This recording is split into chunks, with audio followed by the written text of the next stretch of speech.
Welcome to our channel. Today we how to install S3-compatible storage for your VPS using MinIO step by step clearly.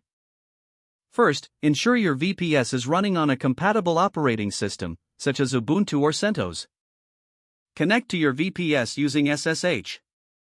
Update your system packages to the latest version. For Ubuntu, run the command sudo apt update and sudo apt upgrade.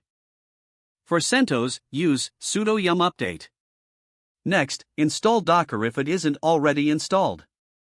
For Ubuntu, execute sudo apt install docker.io. For CentOS, use sudo yum install docker. Start and enable Docker to run at boot.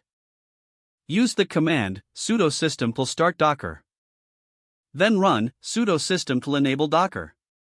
Now, pull the MinIO server Docker image. Execute the command sudo docker pull MinIO/MinIO.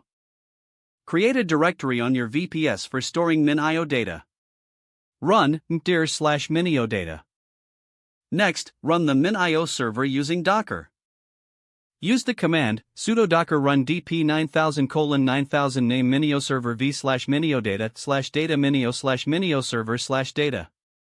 MinIO will start running on port 9000.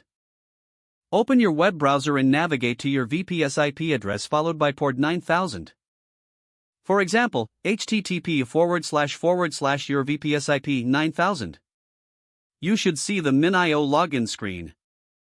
At this point, you need to set your access and secret keys.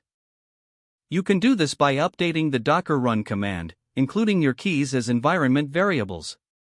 For example, use eMinIO_access_key equals your access key eMinIO_secret_key equals your secret key.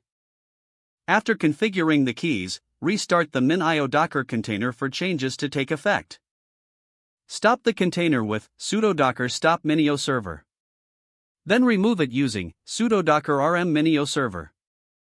Run the docker command again with your access and secret keys. Don't forget to like this video and subscribe to our channel for more step-by-step tech guides.